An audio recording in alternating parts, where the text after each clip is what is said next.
Donc, je vais un petit peu animer, si vous voulez. C'est pas moi qui vais parler. Enfin, je veux dire, je ne vais pas intervenir directement. Je crois que vous êtes suffisamment différents pour qu'il y ait matière à discussion. Donc là, nous avons en présence Sonia Rudloff, Samuel Jean Gutenberg et Roger Effet. Non, mais j'ai pas filmé. Je filme. Non, je filme pas. Je filme pas. Ne vous inquiétez pas, il n'y a pas de film.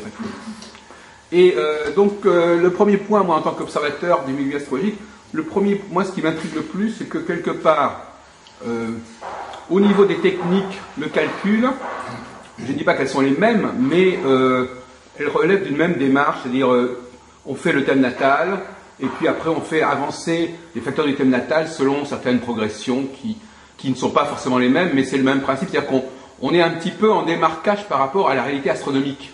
C'est-à-dire qu'il y a la réalité astronomique du moment de naissance, mais après, on préfère faire fonctionner le thème natal d'après sa dynamique interne que de le relier avec des facteurs extérieurs. Même si vous le faites d'une certaine manière, mais malgré tout... Oui, enfin, disons qu'il n'y a pas que les transits chez vous, il y a aussi une dynamique interne. Et chez Roger Effet, on peut dire la même chose, mais sauf que la dynamique interne est encore plus importante. Ce que j'appelle par dynamique interne, c'est-à-dire le processus des directions et pas le processus de telle planète qui passe à tel moment, 10 ans après, 30 ans après, etc. Alors ce qui est intéressant, c'est qu'en dépit de ce dénominateur commun ou de cette approche assez proche, moi, à mon avis, vous en faites des usages très différents. Ce qui montre bien qu'on peut avoir les mêmes techniques et pas la même application. Parce que toi, par exemple, avec ton... Bon, je vais interroger... successivement. Mais Samuel Jean Gutenberg, là, on se tutoie parce qu'on se connaît depuis plus de 20 ans. Même depuis 1980, ça fait près de 30 ans en fait. Oui, donc voilà, ça fait 30 ans. Ouais. Et donc par conséquent, ton système, il sert à comprendre quoi et qu'est-ce qui permet de comprendre au niveau prévisionnel, au niveau de l'évolution de la vie. Qu'est-ce que tu peux arriver à comprendre, qu'est-ce que tu veux essayer de comprendre en utilisant ce système de direction et de thème natal plus direction. À quoi ça sert en fait? À quoi ça sert? Alors, moi, les directions que j'utilise, ce sont ce qu'on appelle les directions secondaires, progression secondaire. Au départ, j'ai étudié toutes les directions, mais dans l'astrologie dont je suis issu, puisqu'il faut se resituer quand même dans le cadre de la philosophie. Donc moi c'est Germain Hollet, Charles Bouga et puis Dan Rudhyar. Donc on prend les directions secondaires, un jour égale un an. Non mais je voudrais qu'on ne discute pas spécialement sur la technique. Moi ce qui m'intéresse c'est les applications. Les applications dans cette approche de l'astrologie, le but c'est de comprendre le sens de l'évolution d'un individu, ou d'un peuple, ou d'une nation. Donc à quelles étapes dans sa vie un individu est confronté pour arriver à une transformation, à une compréhension de lui-même et de sa vocation et de son incarnation. Donc nous on utilise les progressions comme le processus d'un cheminement d'un individu vers la réalisation de lui-même, puisque le but de cette astrologie, c'est quand même le développement de la conscience. J'ai l'impression, Samuel, que vous n'avez... Enfin, je vais poser une question presque statistique. Combien il y a de configurations qui se présentent par an, par exemple? Est-ce qu'il y en a pas? Parce que j'ai l'impression que par rapport à Roger Effet, il y a beaucoup plus de facteurs qui interviennent, et donc finalement, il y a quand même une très forte fréquence de facteurs qui reviennent. J'ai l'impression que dans ton système, bon, c'est quand même, tu prends en considération moins de facteurs. Ça veut dire qu'il n'y a pas constamment des choses qui se passent dans ton système. Ah si. Ah bon, voilà, à ce moment-là... Si, il y a toujours quelque chose qui se passe. Tous les jours ou tous les mois, tu pourrais dire quelque chose par rapport aux directions. Oui, tous les jours. Mais là, ça ne t'empêche pas, malgré tout, d'essayer d'avoir une perspective plus longue. Oui, bien Donc, sûr. c'est-à-dire que tu as à la fois tu peux faire un zoom sur un moment donné, et en même temps, tu peux donner une perspective en disant, voilà, il y a des échéances à tel et tel. Absolument, oui. Je ne sais pas, par exemple, si on prend les rétrogradations, par exemple. Oui. Dans les rétrogradations, c'est un cycle, comme chacun le sait, entre le Soleil et une planète. Il y a les planètes intérieures, Vénus et Mercure, qui ont un cycle avec le Soleil vu de la Terre qui est très particulier, puisqu'il n'y a pas d'opposition en progression, oui. Hein, forcément. Mais il y a une conjonction, ce dont les astrologues traditionnels ne tiennent pas compte, hein, quand ils parlent d'une conjonction, par exemple, Soleil-Vénus ou Soleil-Mercure, ils ne regardent pas si Mercure est rétrograde ou Vénus est rétrograde ou si elle est directe. Donc il y a deux conjonctions, conjonction dite inférieure quand les planètes sont du côté de la Terre, hein, et conjonction dite supérieure quand les planètes sont de l'autre côté. Hein, et donc, mais à chaque fois c'est des conjonctions d'un point de vue géocentrique. Hein, c'est des conjonctions. Mais dans la dynamique de l'astrologie de Rudyard, ces conjonctions sont des étapes d'un cycle qu'il a déterminé. Donc on peut déterminer sur un cycle, par exemple, de Mercure qui est de 88 jours, hein, c'est ça, 88 jours, donc 88 ans, dans le système des progressions, un jour égale un an, on peut suivre le mouvement entre Mercure et le Soleil sur 88 ans déjà. Et plus, éventuellement, hein, dans un autre cycle. Donc Rudyard part du principe que quand il y a une conjonction entre Soleil-Mercure, quand il y a Soleil-Vénus, il y a un cycle donc pour Mercure de 88 ans qui commence. Et on va pouvoir suivre dans le thème d'une personne, à partir du moment où elle est née, à un moment donné d'un cycle, hein, on va pouvoir voir le cheminement que cette personne va faire, astrologiquement parlant, quand Mercure, par exemple, ce qui est le cas pour à peu près tout le monde, parce que 88 ans, a priori, on rentre là-dedans, hein, quand Mercure était rétrograde, par exemple, quand il devient direct, on peut prévoir le moment où il va devenir direct. On peut prévoir le moment où il va faire la conjonction supérieure. On peut prévoir le moment où il va devenir rétrograde, stationnaire rétrograde. Et puis le moment où il va y avoir une conjonction inférieure. Ouais, c'est très vivant à l'intérieur. C'est très vivant à l'intérieur. Et donc on peut prévoir, et on sait statistiquement parlant, qu'à chaque fois qu'il y a un mouvement de cet ordre-là, et il y a plein d'autres choses qui se combinent avec ça. Hein. Si par exemple Mercure qui est rétrograde, il change de signe pendant le... Ou Mercure qui est direct, il passe dans un autre signe, dans une autre maison, on fait la synthèse de tous ces éléments. Pour Mercure, évidemment. Pareil pour Vénus. J'aimerais vous poser une question plus générale, plus généraliste, sur l'humanisme. Moi, j'ai plutôt tendance à penser que tout ce que l'on vit, toute expérience humaine est faite pour faire évoluer l'individu. Bon. En quoi alors est-ce qu'on peut pointer une astrologie, ou une pratique, ou une vision des choses qui soit plus humaniste que ce qui sert logiquement à l'évolution de l'individu? Tu voudrais que je définisse ce terme humaniste finalement? Ouais. En quoi il a quelque chose de spécifique qu'une simple démarche, qu'une simple expérimentation? Ça a été le nom qui a été donné à l'école. C'est réservé maintenant. C'est vrai que moi je fais une astrologie aussi que j'estime tout à fait pour l'humain, donc humanisme, et pour l'évolution. Mais je peux pas. Alors je l'ai appelé école de sagesse, mais je ne peux pas me dire, moi, avec la technique des progressions humanistes, du coup, mais c'est-à-dire que le fait que l'astrologie... On pourrait très bien imaginer l'astrologie humaniste qui n'utilise pas les progressions. Est-ce que c'est indissociable? Astrologie humaniste et progression, lunaison. C'est indissociable dans le concept actuel, mais je veux dire, on aurait pu imaginer une philosophie qui s'associe à autre chose qu'à cette méthode prévisionnelle. Oui, je veux dire aussi que dans cette méthode prévisionnelle, on fait jouer les transits aussi. Hein. Comment tu expliques qu'il puisse y avoir une mécanique externe, qui soit le transit, et une mécanique en même temps interne qui s'entremêlent? La vie, c'est un peu ça, quand même. Comment? La vie, c'est un peu ça. Il y a à la fois de l'interne et de l'externe. Voilà, c'est-à-dire qu'on considère, pour reprendre les termes de Rudyard, puisque c'est Rudyard qui est au départ de cette astrologie, et c'est lui qui lui a donné ce nom d'humaniste, je vais en reparler. Hein. Mais pour répondre à cette question, c'est que Rudyard explique bien, et c'est une réalité, que les transits qui sont une réalité astronomique, hein, ça y a pas de problème. Encore que faut savoir si on a un système oui, mais bon, sidéral ou pas, ou en système tropical. Hein. Bon, nous, on utilise le système tropical. Hein.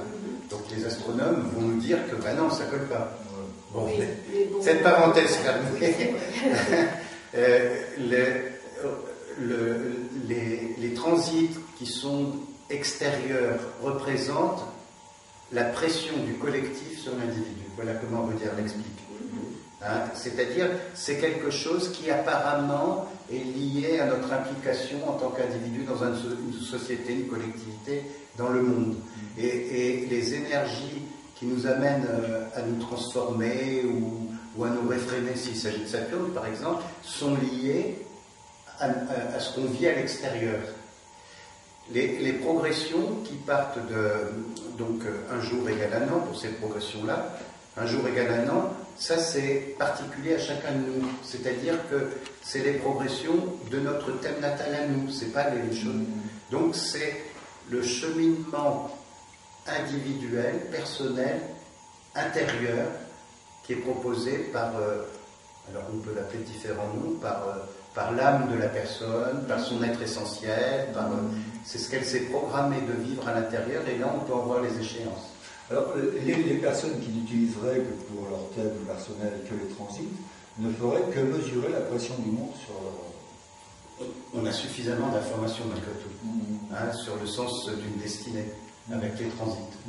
Hein, quelqu'un qui a un transit, je ne sais pas, d'Uranus sur le Soleil, on voit tout de suite ce que ça donne dans sa vie. Hein.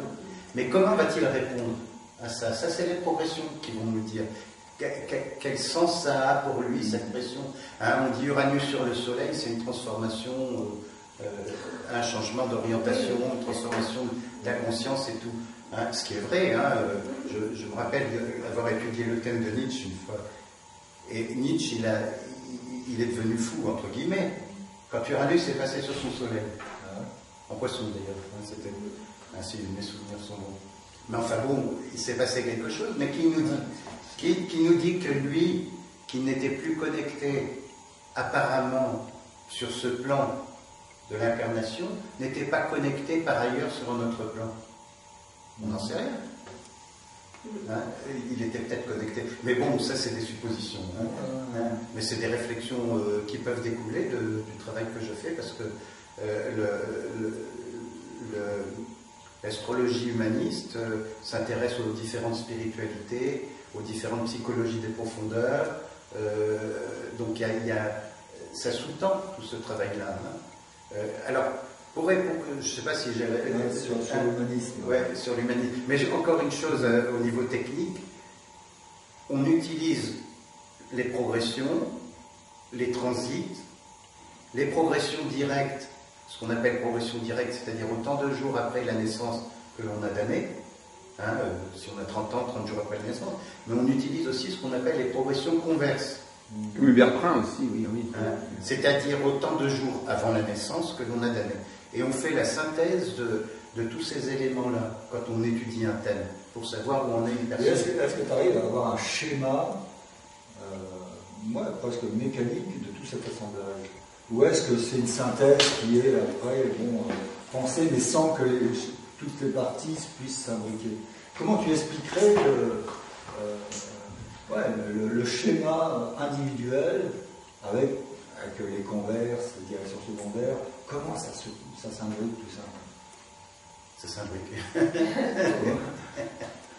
C'est imbriqué dans un ensemble. Oui, c'est imbriqué. C'est comme les rouages d'une montre, si tu veux. Voilà. Hein, c'est comme, tu as une montre, le thème c'est la montre, et puis quand tu ouvres ta montre, enfin plus ces montres-là évidemment, mais les montres d'autrefois qu'on démontait quand on était petit, quoi. Hein, on voyait qu'il y avait des tas de roues dentées qui faiaisaient que ça. Donc il y a une mécanique derrière. Il y a une mécanique derrière, ouais. Il y a une mécanique derrière, et les roues, elles font avancer leur foi. Alors comment cette mécanique-là peut donner de l'âme? Ou est-ce qu'on a déjà a priori une âme qui va se confronter à cette mécanique pour s'améliorer? Mais est-ce que c'est la mécanique qui va fournir de l'âme? Ou est-ce que c'est nous de confronter à cette mécanique qui allons devoir... Oui, c'est une question intéressante. Mais si tu veux, l'âme est préexistante à la mécanique. d'un point de vue ontologique, quoi. Hein, et elle... merci. Et si tu veux, là, alors là, on rentre dans toute la philosophie, d'abord,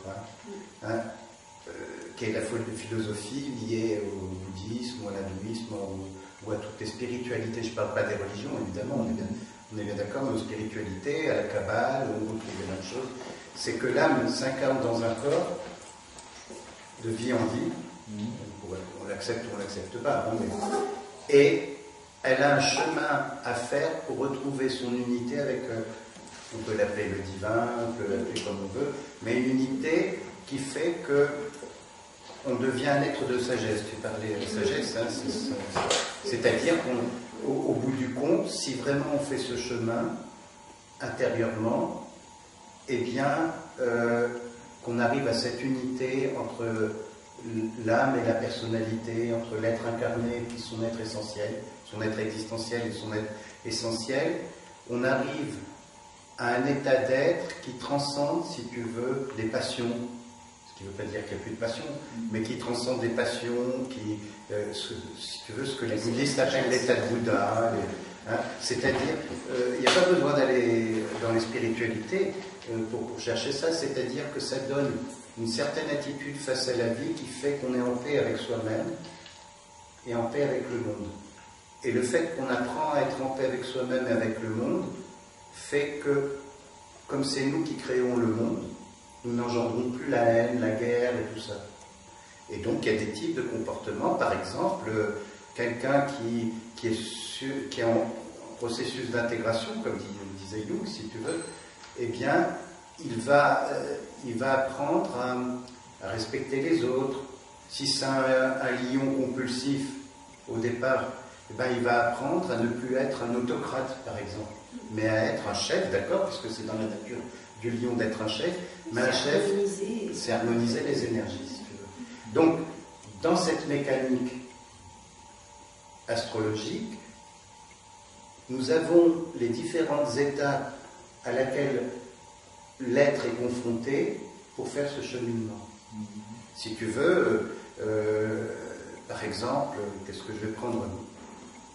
Admettons que quelqu'un ait soleil progressé sur Uranus, natal, eh bien, on sait qu'à ce moment précis de sa vie, il a l'opportunité et la possibilité, s'il le veut bien, et les circonstances de la vie vont s'imposer à lui pour lui permettre de faire ce travail-là, l'opportunité et la possibilité d'ouvrir sa conscience solaire, l'être essentiel, à une autre dimension de lui-même. Il peut rencontrer des enseignements qui vont lui permettre de faire ce travail. Il peut avoir un changement de vision de sa propre vie qui fait qu'il va être amené à transformer complètement sa vie pour aller dans le sens de cette unification, si tu veux. Mais à la limite, ça donne quand même plus que du crédit à certaines philosophies ou spiritualités, comme par exemple le bouddhisme. Est-ce que le bouddhisme préexiste dans le sens où l'astrologie, effectivement, ne va donner qu'une vision déjà de ce qui préexiste, en montrant un cheminement, voilà, entre la première approche jusqu'à l'éveil, à la limite, mais donc prouve quand même le bouddhisme. Est-ce que c'est une preuve du bouddhisme? Est-ce que c'est une preuve d'une spiritualité plus qu'une autre, par exemple? C'est vu sous cet angle-là, oui, on peut dire, si on peut avoir cette prétention, de dire oui, c'est la preuve des spiritualités. Si tu veux. Parce que quand une personne est... De cette spiritualité-là spécifiquement? Non, de toutes les spiritualités. Que ce soit le bouddhisme, l'hindouisme... Le cheminement pour le bouddhisme ne sera certainement pas le même pour, par exemple, je ne sais pas, le zarathoïsme. Dans le fondement, comme disait Fridtjof Schuon, il parlait de l'unité transcendante des religions. Moi, dans mon travail, j'ai étudié toutes les religions, si tu veux, toutes les spiritualités, le bouddhisme, principalement le bouddhisme, le hindouisme, le yoga. J'ai étudié donc le judaïsme, principalement la Kabbale, et puis notamment des maîtres du hassidisme, comme le Baal Shem Tov, parce qu'ils disent la même chose tous. Et chacun dans le christianisme. Le christianisme est très important. J'ai étudié le christianisme, il ne faut pas oublier. L'image dans le christianisme, c'est que le Christ était Jésus. Jésus, c'est chacun de nous. Dans l'ésotérisme du christianisme, Jésus, c'est nous. C'est l'humain. Et nous pouvons tous devenir des Christ. Alors évidemment, j'ai mon copain archevêque de Nanterre, avec qui on a fait tout un chemin. Quand je discute de ça, il dit qu'il n'y a qu'un Christ qui est venu sauver. Et je dis non, le Christ, c'est nous. Il est alors ça lui pose... On en discute, mais, mais pour moi, dans le christianisme et dans l'enseignement, j'ai étudié la Bible aussi, évidemment, aussi bien l'Ancien que le Nouveau Testament, et je me sens très proche également du Nouveau Testament dans ce sens-là, c'est que sont inscrits dans ces enseignements le cheminement vers la sagesse. Alors évidemment, il ne s'agit pas d'une morale judéo-chrétienne, ça c'est l'aspect social et tout. Il s'agit d'une éthique de vie qui fait que si on l'observe, on va changer le monde, on va se changer soi-même, on va être en paix. Alors on retrouve dans tous les enseignements aussi, par exemple, si je prends les 10 commandements, je vais retrouver ces 10 commandements sous une forme quasiment identique dans les Yoga Sutras de Patanjali, par exemple. Ce qu'on appelle l'octuple sentier. Mais est-ce que d'après toi, les philosophies se sont créées confrontées à cette mécanique, par exemple, c'est-à-dire en la découvrant, en l'expérimentant, en étant confronté? Est-ce que donc, à partir de là, en réaction, entre guillemets, on a produit nos philosophies qui nous permettent de transcender certaines motivations, etc. Ou est-ce que l'astrologie est par essence chargée de spiritualité? Là, pour moi, l'astrologie est par essence chargée. Elle est un outil qui nous a été donné, je ne sais comment. Il y a plusieurs théories là-dessus. Les rishis, dans les Védas, on appelle ça en anglais les seers, les sages. Les sages qui ont reçu. Ils ont reçu un cadeau. Les maîtres. Qui ont reçu, parce qu'ils étaient connectés avec la dimension de l'univers. Certains disent que c'est les Elohim qui nous ont donné. Rudyard, dans un livre qui s'appelle Le Roc enflammé, explique ça, qui nous ont apporté. Alors on pourrait parler, il y en a qui font des trucs. Moi je suis très prudent avec ça, parce que malgré tout je suis un universitaire de formation, et il y a un certain aspect de moi qui a gardé une certaine un regard critique, si tu veux. Je crois à des choses, mais je veux d'abord les expérimenter au moins en dedans de moi. Je veux bien qu'on parle de tas de trucs comme on en parle aujourd'hui, mais aujourd'hui tout le monde est voyant, tout le monde est guérisseur. Attention au délire, quoi. Je suis d'accord, il faut faire attention. C'est pour ça, moi j'ai toujours trouvé déjà plus difficile l'approche spirituelle, dans le sens où déjà on a un postulat qu'on a été obligé de... Il y a un pari pour chaque spiritualité. Il y a un pari dans chaque cheminement. C'est ce que disait Pascal. Voilà. Lorsqu'on commence un chemin spirituel, qu'il soit en réaction là aussi à une existence qui a peut-être pénible, etc.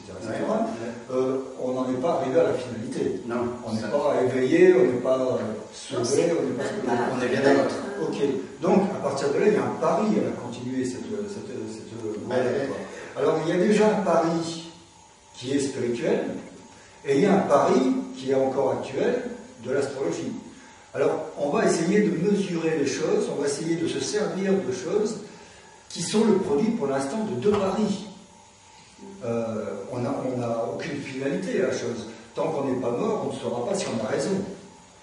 Enfin, oui, on peut mesurer par notre attitude. Oui, l'harmonie, une certaine harmonie. Il y a des preuves et existentielles. Existentielles. Quelqu'un qui est sur un chemin de conscience.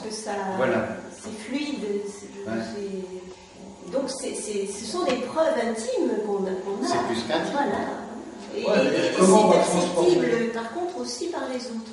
Parce que les maîtres de sagesse, c'est vraiment tous dégagent d'eux. Mais comment on va partager, comment on va développer une conviction intime avec un travail d'astrologue qui nécessite aussi, parce qu'on est astrologue, parce qu'on est en charge aussi de siècles d'histoire de l'astrologie et de travaux sur l'astrologie, on est en charge aussi de démontrer que notre outil est valable. On le démontre tous les jours. On le démontre tous les jours. On le démontre bien sûr par nos convictions personnelles, on le démontre par les gens qui viennent nous voir. L'astrologie, même si on la prend sous son angle purement prévisionnel, après on peut lui donner toutes les philosophies qu'on veut, mais tu as un transit d'Uranus sur le descendant. L'astrologie traditionnelle te dit aspect de divorce. Mais attends, c'est ce qu'elle dit, mais à 99%, disons. Moi je dis ça dépend du thème de naissance, hein, comment se. Non, mais, oui, tu as raison, justement, c'est là que je vais nuancer. Mais à 99%, sur 30 ans de consultation, tu vois ce que ça peut donner. C'est vrai que ça bouge, quelque chose. La personne est effectivement confrontée à une crise relationnelle. Voilà. Et maintenant, est-ce qu'il va y avoir divorce ou pas? Ça, on ne peut pas le savoir. Voilà. Sauf si la personne est dans un schéma spécifiquement rigide de vie, suivant les valeurs de la personne. C'est là que les différents plans de conscience interviennent. Une personne qui est dans des valeurs dites socio-culturelles, qui cherche le bonheur à l'extérieur d'elle-même, dans les valeurs consuméristes de notre société actuelle.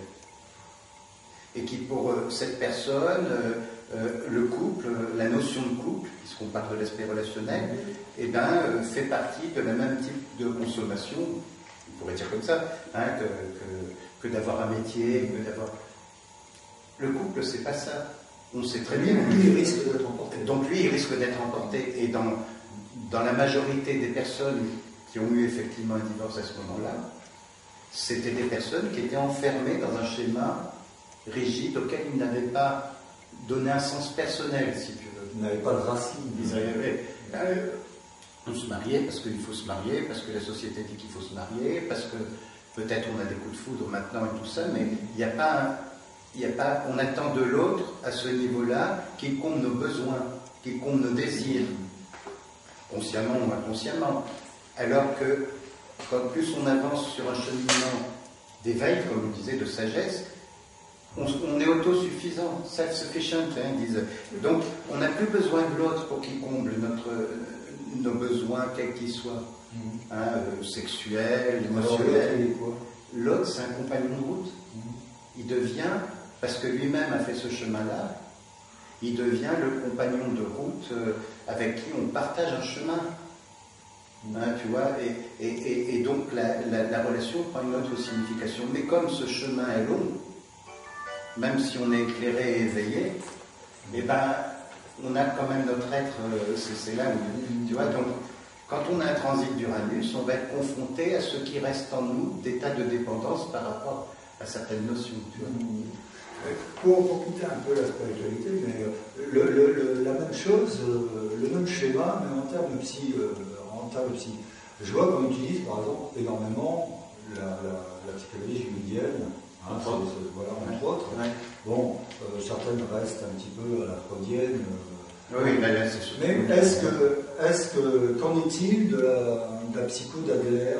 Qu'en est-il est-ce que l'astrologie valide une approche psychanalytique au détriment des autres? Est-ce que c'est une preuve scientifique, entre guillemets, d'une psycho à la place d'une autre? Ou est-ce que c'est simplement, on pourrait retrouver un même cheminement, une même dynamique d'une psycho adlérienne, par exemple, ou reichienne, sur le thème, quoi. Est-ce qu'elle englobe toutes les approches? Est-ce que l'astrologie va englober toutes les approches spirituelles, toutes les approches psychanalytiques? Absolument. Moi, je dirais oui, parce qu'après, c'est ta question du vocabulaire, de ta sensibilité, et en fait, voilà, tu lis un thème aussi en fonction de ton parcours, en fait. Et il peut y avoir voilà, ça peut être jungien, freudien. Si on veut voir du Reich, on s'oriente plus vers le ton de l'huile, etc. C'est assez fou quand même. Ça légitime toutes les approches pour se comprendre, en fait. Dans le thème, on a une mine d'or, c'est vrai. C'est ça, la dimension extraordinaire de l'astrologie, c'est que l'astrologie est capable, en dehors, bon, il y a déjà la technique qui est commune à tous les astrologues, mais l'astrologie est capable, comme tu le dis, d'intégrer toutes les visions du monde, que ce soit en psychanalyse, en psychologie, en spiritualité, en cinéma, en littérature.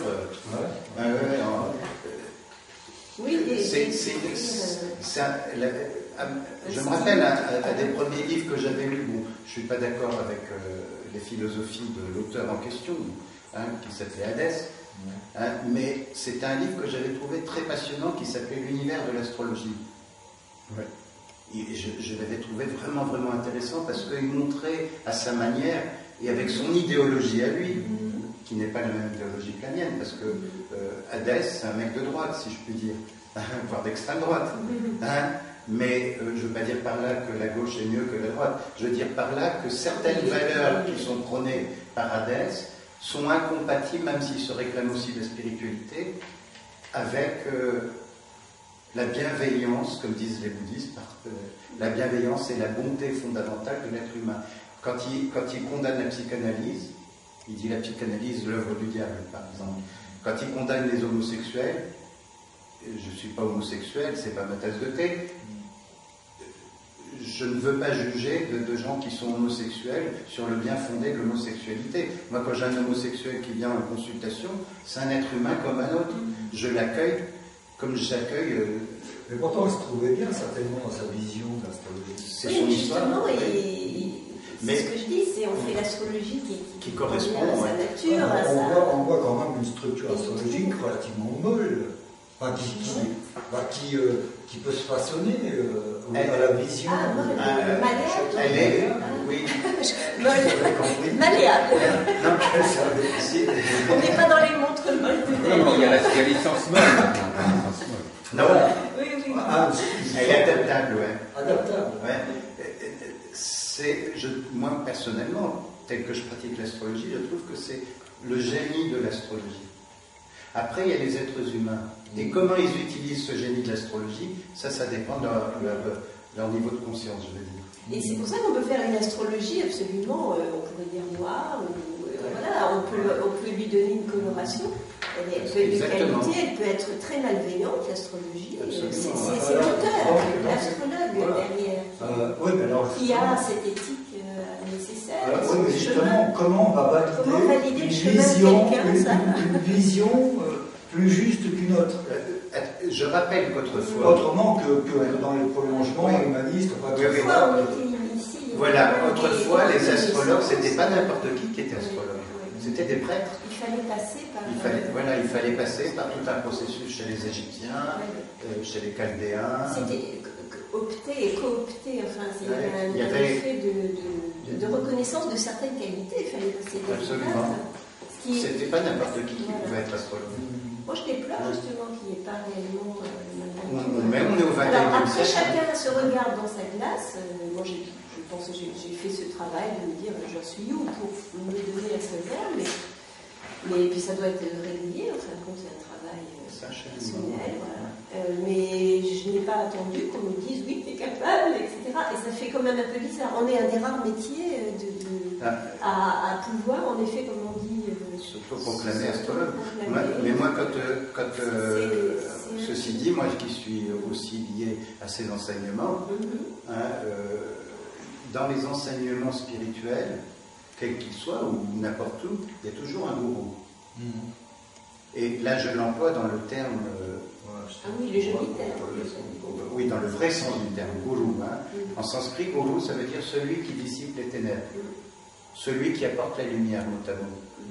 C'est-à-dire, c'est celui qui a déjà fait un chemin, qui a fait le chemin, et qui est capable, de par la connaissance et la science qu'il a acquise, et l'expérience de vie qu'il a acquise, et les initiations qu'il a subies à travers la vie, qui est capable de nous dire là, c'est... Voilà.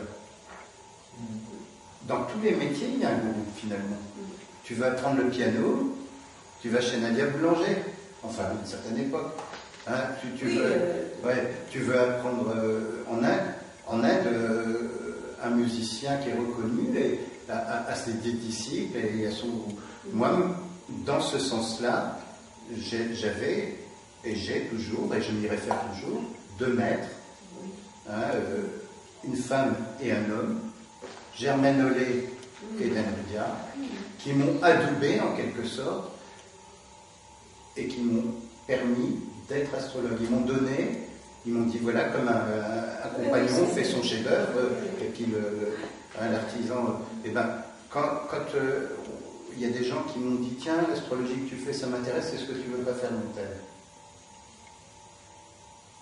Moi, je ne pensais pas être astrologue professionnel. C'est un chemin personnel. J'étudiais, d'accord, à fond, je m'étais investi, mais j'en parlais autour de moi, parce qu'on me posait des questions quand on savait que j'étais astrologue. Ça a toujours attiré l'astrologie.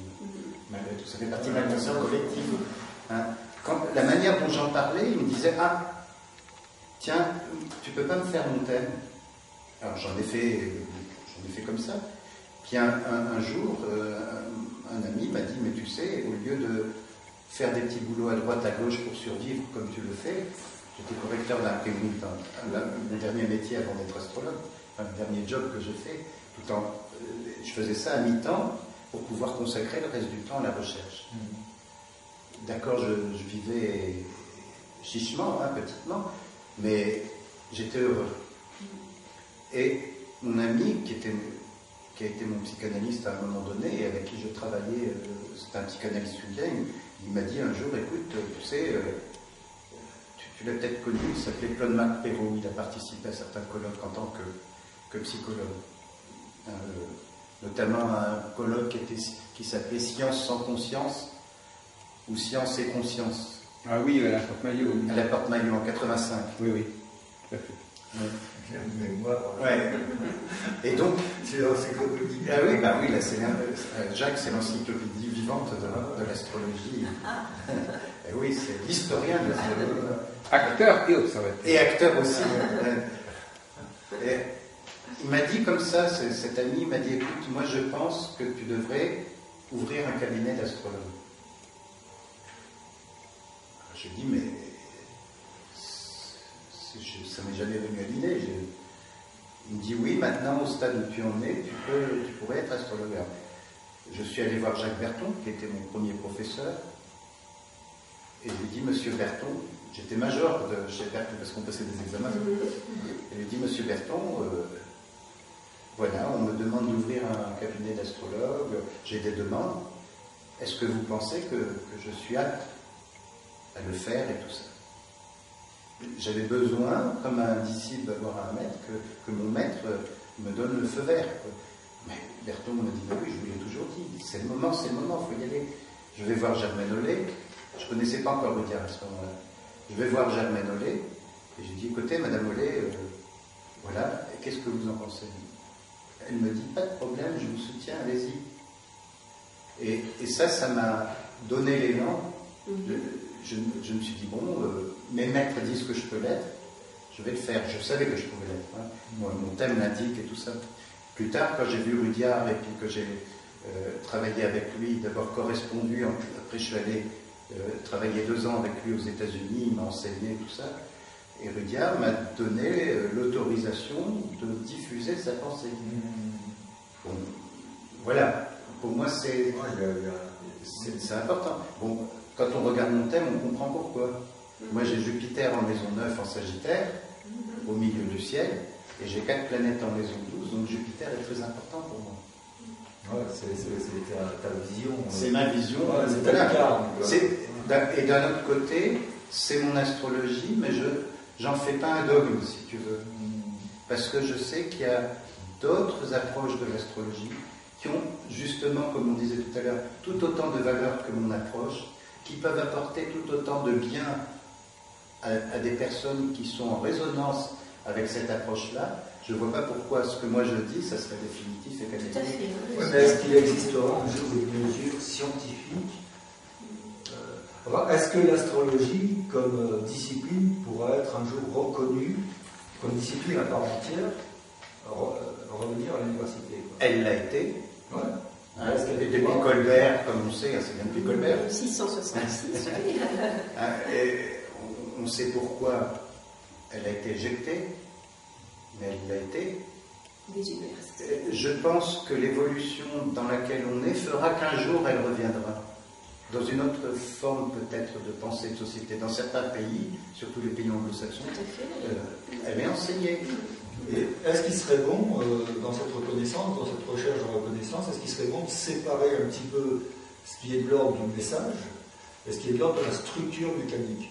Est-ce qu'il serait pas bon de d'abord essayer de viser à prouver une tout à fait, oui, avec des UV, comme on dit à l'université, des unités, des UV, et des troncs.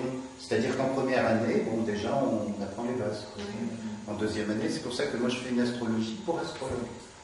Parce que, pour moi, les gens qui viennent travailler avec moi dans mon école sont présupposés avoir déjà, quelle que soit l'école à laquelle ils appartiennent, mais ils sont présupposés connaître les bases de l'astrologie, savoir ce qu'est un signe, ce qu'on apprend dans tous les manuels d'astrologie.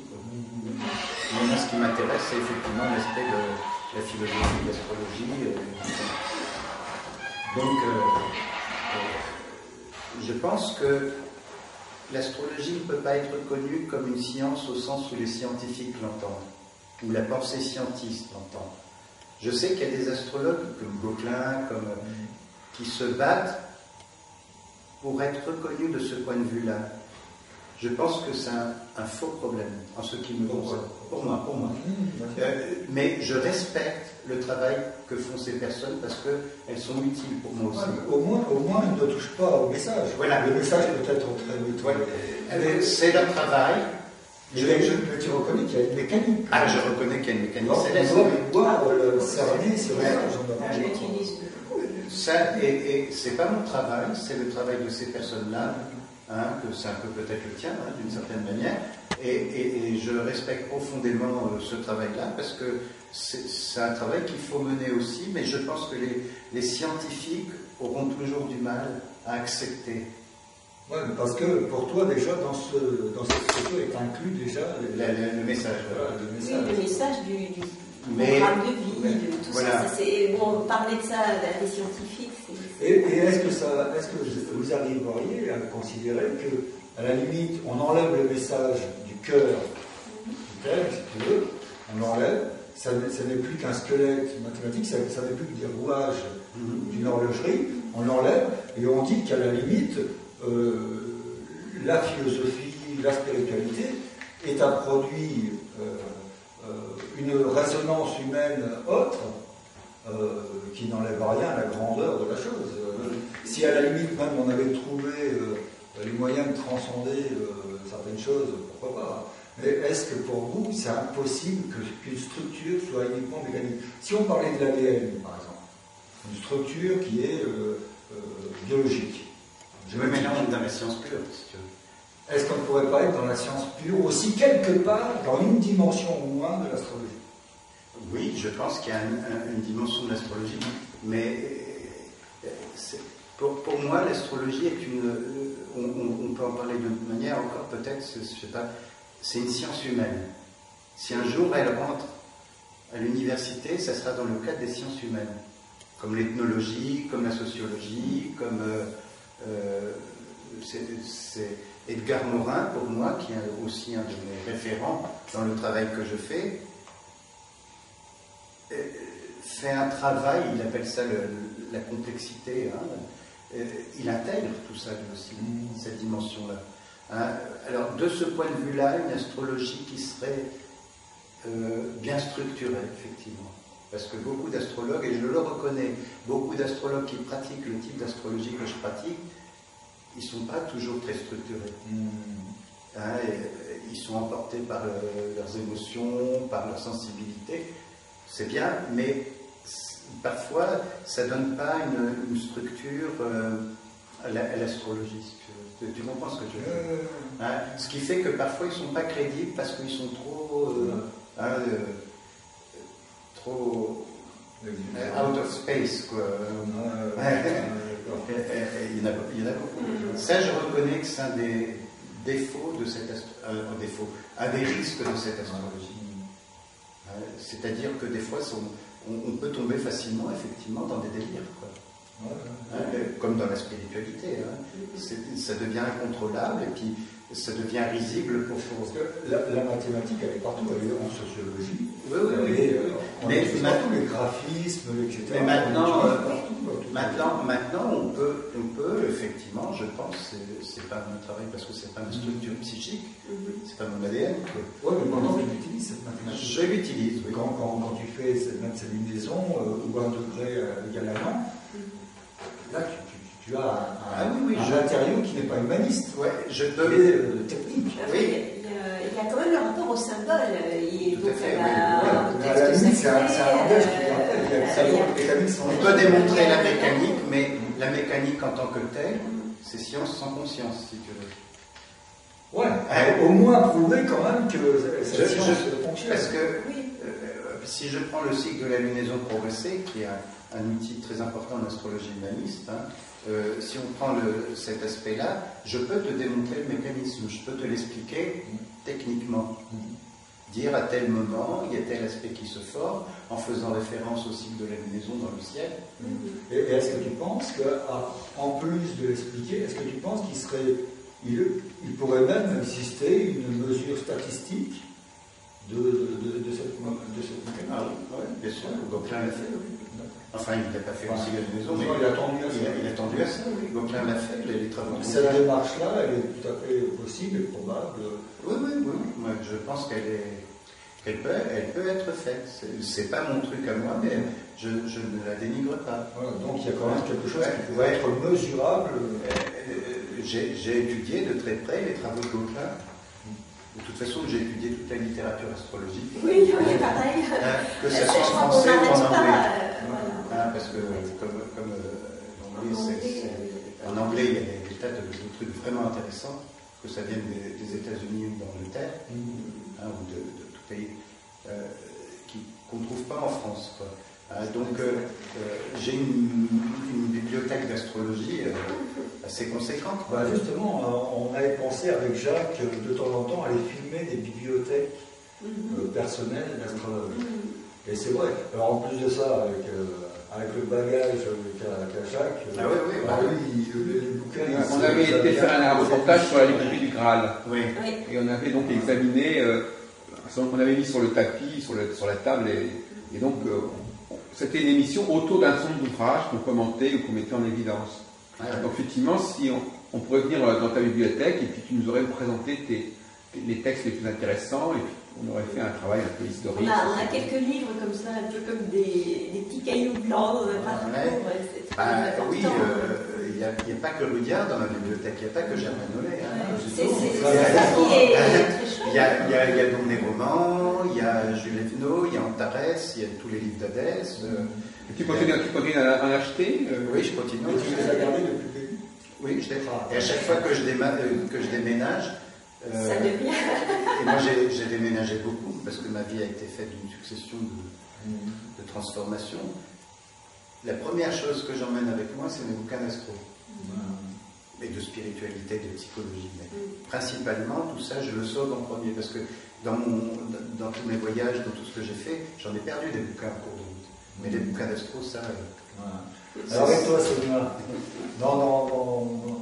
Tu te reconnais dans oui, c'est surtout le chemin, je dirais, en spiritualité que je reconnais vraiment.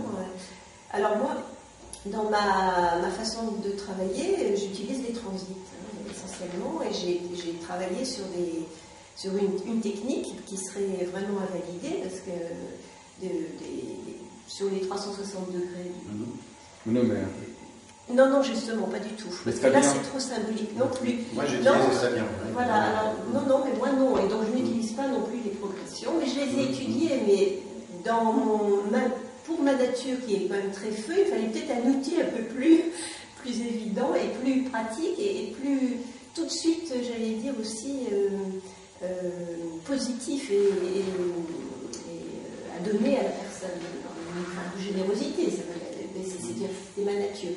Et donc en utilisant les transits, je me suis rendu compte des endroits clés où, par la géométrie du cercle, il y avait vraiment des déclenchements spécifiques. C'est tout à fait quelque chose qu'on peut trouver, mais en étudiant toutes les planètes des cycles lents en particulier, on a vraiment les moments forts d'une vie. Tu t'appelles les degrés réflexes. J'appelle ça les degrés réflexes. C'est-à-dire, donne un exemple. Alors, bien quand on a un carré natal Vénus-Saturne, déjà il faut absolument étudier l'ensemble du thème. On se plonge dedans, la nature, les imbrications sur les secteurs de vie, des choses comme ça. Eh bien, admettons, puisqu'il y a tout de même l'ordre qu'on peut avoir, de 3 degrés, donc on a une Vénus en bélier, Saturne en cancer.